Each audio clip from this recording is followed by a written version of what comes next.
I never expected that a pulled hamstring on a dusty soccer field would change my life, but that's exactly what happened. It's funny, isn't it? You join a recreational sports team to get out of your apartment, to feel a bit less like a ghost haunting the hallways of your own life, and you end up finding the one thing you weren't even allowing yourself to look for. It started, as these things so often do, with a simple observation, a quiet cataloging of a person who seemed to exist in a completely different universe from my own. My universe was one of pixels and Pantone colors.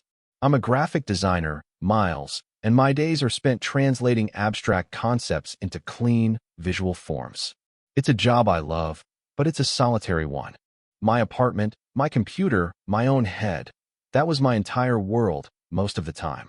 The silence could become deafening, the kind that starts to feel like a weight on your chest. So, on the advice of my one and only work friend, I signed up for an adult co-ed soccer league. It felt like a radical act of extroversion. The team was a motley crew of people just like me, mostly. Accountants and baristas and teachers, all trying to sweat out the stress of the week. And then there was Caleb. He wasn't like the rest of us. From the very first practice, he stood out. It wasn't just that he was good, though he was effortlessly so. He moved with a kind of fluid grace that made the rest of us look like we were running through wet cement. It was his presence. He was the sun the rest of the team orbited around. He had that easy, unassuming confidence that I've always found both intimidating and magnetic. He was handsome in a way that felt classic and unstudied, strong jaw, a spray of light brown hair that was always falling into his eyes, and a smile that seemed to reach them every single time. He'd laugh, a deep, genuine sound that would carry across the field, and I'd feel it in my gut, a little jolt of something I'd learned long ago to ignore. He was the kind of guy I'd spent my entire high school and college years sketching in the margins of my notebooks while steadfastly avoiding eye contact. The kind of guy who, in my experience, was always, unequivocally straight. So, I established my place in this new ecosystem. I was the quiet one, the reliable defender who wasn't flashy but got the job done. I kept to myself, offered polite nods, and focused on the game.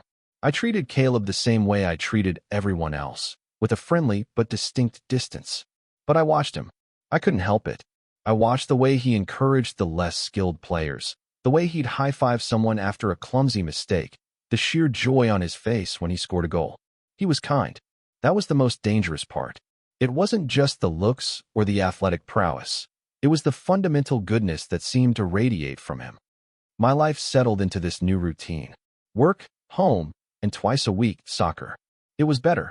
The quiet in my apartment felt less like loneliness and more like peace. And for 90 minutes, twice a week, I got to exist in the same space as Caleb. I'd allow myself these small, stolen glances, these brief moments of observation.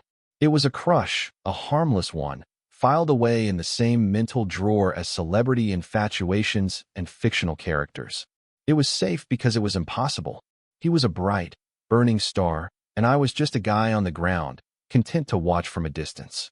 I had no idea that a single, clumsy moment was about to pull me right into his orbit. The inciting incident, the moment that tore through the comfortable fabric of my routine, happened on a Tuesday. It was an unusually hot evening for early autumn, the air thick and sticky. We were playing against a team that took the recreational part of the league description as more of a suggestion. They were aggressive, fast, and frankly, a little intimidating. The game was tied, with only a few minutes left on the clock. The tension was palpable. You could feel it humming in the air between the panting breaths and the thud of the ball. I remember the play with a kind of slow-motion clarity that trauma often affords you. Their best striker had the ball and was making a break for our goal. I was the last defender between him and our keeper. Adrenaline is a powerful and stupid chemical. It convinces you that you are capable of things your body has absolutely no business attempting. In that split second, I decided I was going to be a hero. I lunged, stretching my right leg out further than it had ever been stretched before, trying to block the shot. I didn't even hear the ball connect with his foot. All I heard was a sound inside my own body, a horrifying, sickening pop, like a thick rubber band snapping. The pain was immediate and blinding.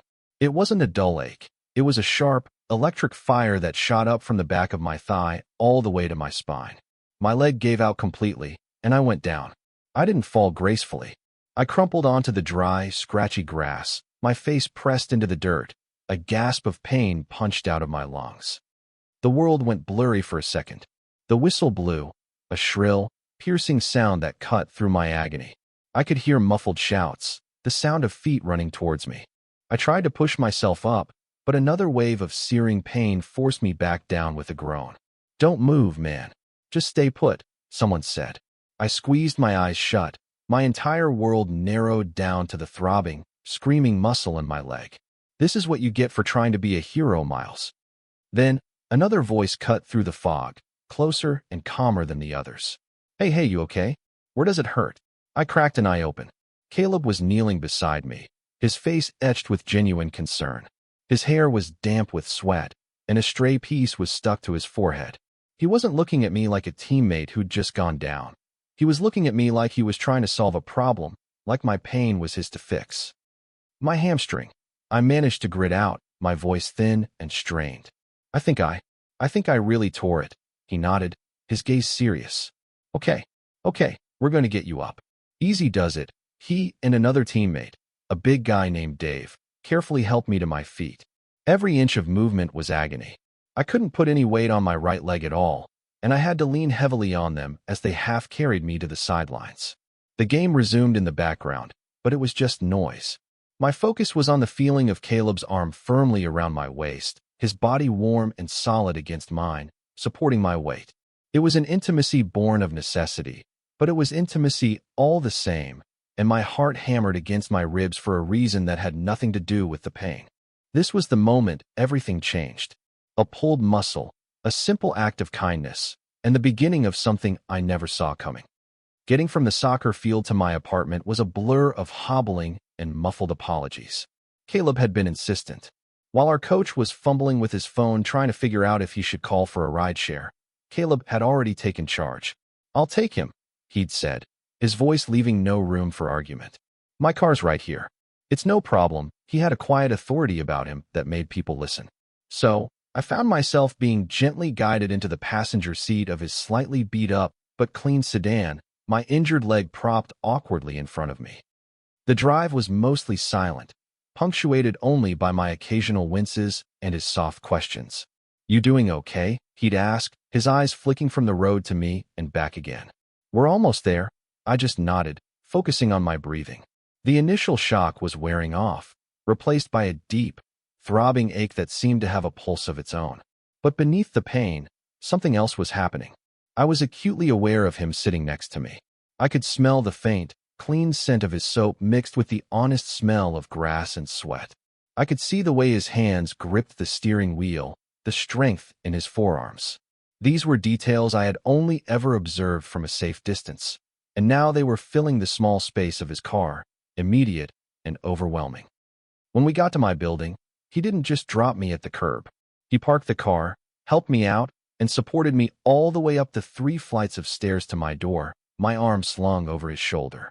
I felt a pang of embarrassment at my tiny, slightly cluttered apartment, but he didn't seem to notice or care. He guided me straight to the sofa, helping me ease down onto the cushions with a surprising gentleness. "Okay," he said, surveying the room. "Ice. Where's your freezer?" He was already in motion before I could finish, pointing towards the small kitchen. He came back a moment later with a bag of frozen peas wrapped in a dish towel. It was a classic, almost cliché remedy, and I couldn't help a small, pained smile. "Thanks," I said, my voice still a bit shaky. He knelt in front of the sofa and carefully placed the makeshift ice pack on the back of my thigh. His fingers brushed against my skin for a fraction of a second, and a jolt went through me that had nothing to do with the cold. "You should keep this on for 20 minutes, then off for 20, he said, his tone practical, professional even. He stayed there for a moment, kneeling on my rug, his expression serious. "I had a really bad tear in my quad a few years ago. College ball. It took me out for a whole season." This was the first piece of personal information he had ever volunteered to me. I'd just assumed his life was a seamless highlight reel of athletic success. "That must have been tough," I said genuinely. He looked up at me, and for the first time, I saw something in his eyes beyond the usual friendly confidence. It was a flicker of vulnerability, a shadow of a memory. "It was the worst," he said, his voice quieter now. You feel useless, like a part of you is broken and you're just waiting for everyone else to catch up. He looked away, back at my leg. Hate seeing people get hurt. It takes me right back. In that moment, he wasn't Caleb, the soccer star. He was just a guy who understood what it felt like to be broken. A connection formed in that small, quiet admission, a thread of shared experience that ran between my sofa and the floor where he knelt. We talked for a while after that. He told me about his physical therapy, about the frustration and the slow, arduous process of recovery. I told him about my design work, about how my hands were my tools, and how I couldn't imagine being unable to use them. He wasn't just being polite. He was actually listening. He asked questions, real questions, about color theory and typography. He made me feel interesting. It was a novel and slightly dizzying sensation. The pain in my leg was still there, a constant, dull throb, but it was no longer the only thing I could feel. I was also feeling a warmth spreading through my chest, a dangerous, hopeful warmth. This was more than I had ever expected, more than a shared ride home. This was a connection, tentative and new, being built in the quiet of my living room, all because of one stupid, clumsy lunge on a soccer field. The bag of frozen peas had done its job for the first round, and the intense, sharp pain in my hamstring had subsided to a more manageable, angry ache. Caleb had settled into the worn armchair across from my sofa, and we had fallen into an easy rhythm of conversation. The initial awkwardness had melted away, replaced by a comfortable quiet that felt companionable rather than empty. But the 20 minutes on, 20 minutes off rule was unforgiving. "All right, time's up," he announced, checking his phone. "Let's give it a rest." I started to sit up, intending to take the now soggy dish towel off myself, but a sharp twinge made me hiss and fall back against the cushions. Caleb was on his feet in an instant. "Whoa, easy there. I've got it." He knelt by the sofa again, his proximity once again making my breath catch in my throat. He carefully lifted the towel and the bag of peas off my leg. My skin was red and numb from the cold. He looked at my leg, then at the half-melted bag in his hand, a thoughtful frown on his face. "You know," he said, almost to himself, "my physical therapist used to do this thing. He said it worked better than a standard ice pack for a fresh pull. More intense, but it gets deeper into the muscle." My heart started to beat a little faster. I had no idea what he was talking about, but the way he said it, the quiet deliberation in his voice, made the air in the room feel thick and charged. What thing?" I asked, my voice barely a whisper. He didn't answer right away. He walked back to the kitchen, and I heard the sound of the freezer door opening again, the rattle of the ice cube tray. He returned not with the bag of peas, but with a small bowl filled with ice cubes and a dry towel. My stomach did a nervous flip. He placed the bowl and the towel on the floor next to him and then looked at me, his gaze direct and searching, as if asking for permission. "Do you trust me?" The question hung in the air between us. It was about more than just some unconventional physical therapy technique, and we both knew it. It was a question about letting him closer, about surrendering a small measure of control. I looked into his eyes, a deep, earnest brown, and all the caution and self-protection I had built up over the years seemed to crumble. I gave a small, almost imperceptible nod. That was all he needed. He draped the dry towel over the part of my thigh just above the injury, creating a barrier to catch any drips. Then, he picked up a single, perfect cube of ice from the bowl. He held it between his thumb and forefinger, and for a moment, he just looked at it, as if gathering his focus. He leaned in closer, and I instinctively braced myself. He didn't just place the ice on my leg. He lowered it slowly, deliberately, until it made contact with my skin. The shock of the cold was breathtaking. It was a sharp, focused point of cold, so intense it was almost hot. But that wasn't what made me gasp. It was the intimacy of the act. He didn't let go of the ice cube. He held it there, his fingers just millimeters from my skin, moving it in a slow, gentle circle directly over the heart of the pain. I could feel the warmth of his hand radiating around the intense cold of the ice. I watched, mesmerized, as the cube began to melt, the water trickling in a cold stream down my leg, following the path he was tracing. My entire body was rigid. Every nerve ending was on fire. I could feel the subtle pressure of his fingers through the ice, the slow, methodical massage. He said nothing. The only sounds in the room were the soft rasp of the ice against my skin and my own ragged breathing. He picked up another cube, and then another, placing them one by one along the length of the pulled muscle. It was an act of such focused, deliberate care. It wasn't medical. It wasn't clinical. It was personal. It was a map of my pain being traced by his hand. I had to close my eyes. It was too much to look at. With my eyes closed, my other senses were heightened. I could feel every droplet of melted water as it slid over my skin. I could feel the heat of his body as he knelt beside me. I could smell that clean, soaping grass scent of his, now mingled with the scent of the rain-like freshness of the melting ice. My mind, usually a chaotic mess of thoughts and anxieties, went completely silent. It was filled with nothing but sensation. This moment, this singular, indescribable act of tenderness, was a turning point. It was a line being crossed, not on a field, but in the quiet of my living room. A boundary had been redrawn, and I knew, with a terrifying and exhilarating certainty, that neither of us could ever go back. After what felt like an eternity, but was probably only 10 minutes, he stopped. He gently patted my leg dry with the towel, his touch feather-light and careful. The charged intensity of the moment lingered in the air, a silent, vibrating hum. "How does that feel?" he asked, his voice low and a little rough. I opened my eyes. He was still kneeling beside me, looking at me with an expression I couldn't quite decipher. It was a mixture of concern, curiosity, and something else, something deeper that I didn't dare to name. "Better," I managed to say, and my voice was steadier than I expected. "A lot better." Actually, the sharp pain was gone, replaced by a profound, numb cold. But the real change wasn't in my leg. It was in the space between us. We had shared something intensely personal, a moment of vulnerability and care that went far beyond the bounds of casual friendship or teammate camaraderie. He finally stood up, breaking the spell, and the sudden distance felt like a loss. "Good," he said, clearing his throat. "Well, you should probably get some rest." The shift was immediate. The confident, take-charge Caleb was gone, replaced by someone who suddenly seemed unsure of himself. He wouldn't quite meet my eyes. He gathered the bowl and the towel, his movements a little too quick, a little too jerky. "I should get going," he said, already backing towards the door. "Got an early start tomorrow." The excuses felt thin, manufactured. I wanted to say something, to ask him to stay, to acknowledge what had just happened, but the words were stuck in my throat. My own fear and uncertainty held me captive. What if I had imagined it all? What if, to him, it was just a physical therapy trick and nothing more? "Okay," I said quietly. "Caleb, thank you. For everything." Seriously, he finally looked at me then, a quick, fleeting glance from the doorway. "Yeah, no problem," he mumbled. "Feel better, Miles." And then he was gone.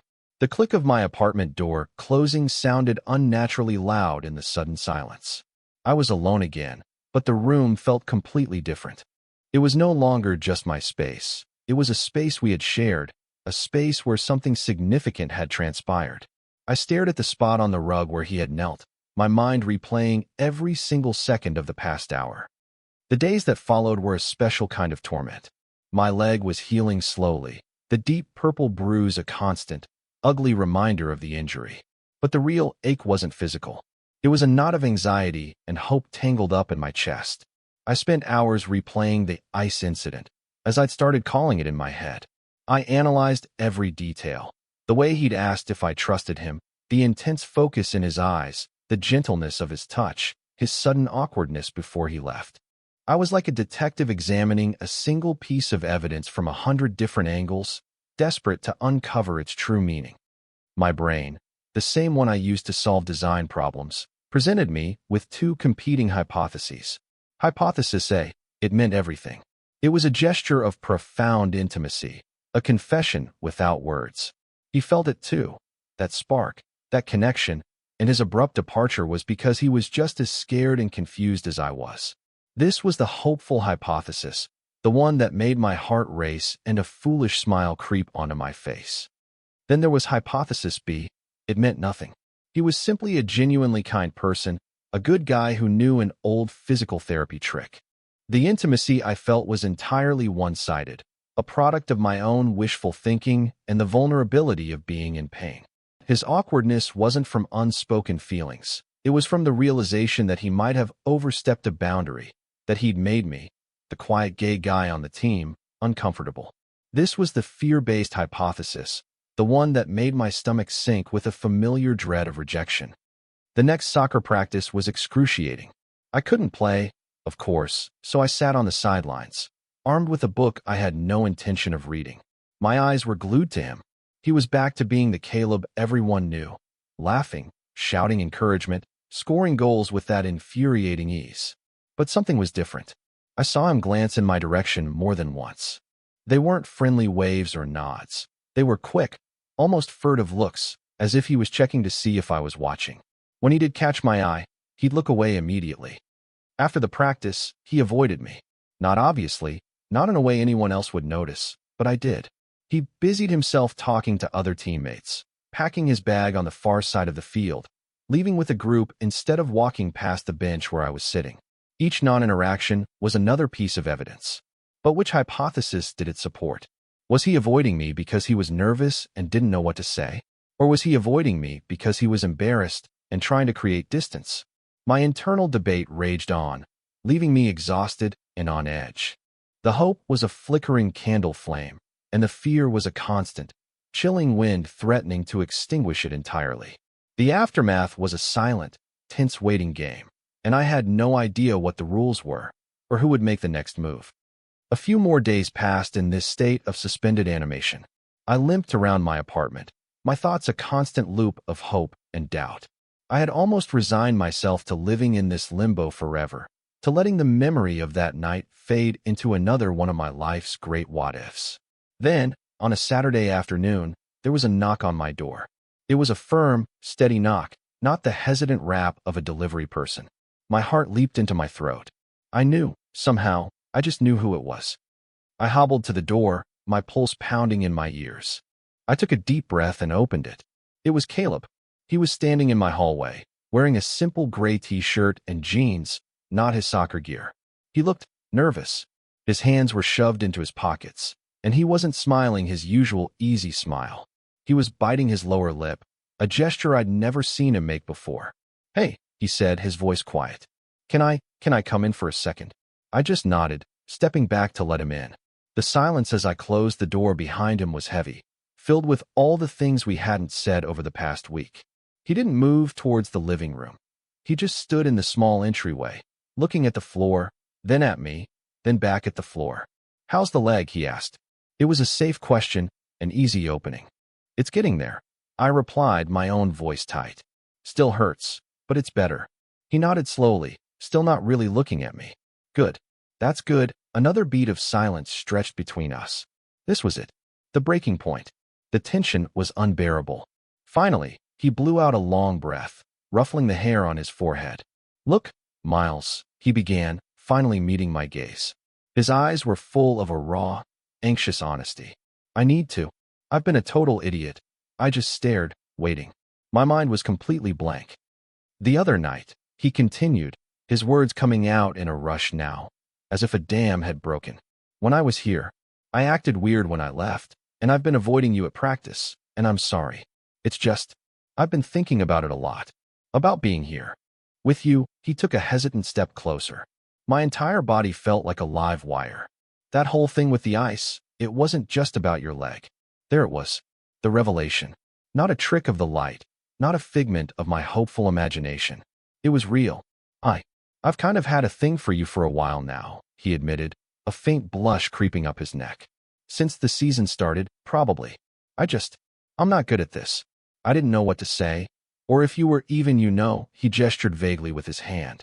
Interested, I felt a laugh, a sound of pure, unadulterated relief, bubble up from my chest. "Yeah," I said, a huge smile breaking across my face. "I'm, interested." A slow, brilliant smile spread across his face in return, the genuine one that always reached his eyes. The relief was so palpable, it was like the air pressure in the room had dropped. "Okay," he breathed out. "Okay, good." He took another step, closing the remaining distance between us. He was so close now I could see the tiny flecks of gold in his brown eyes.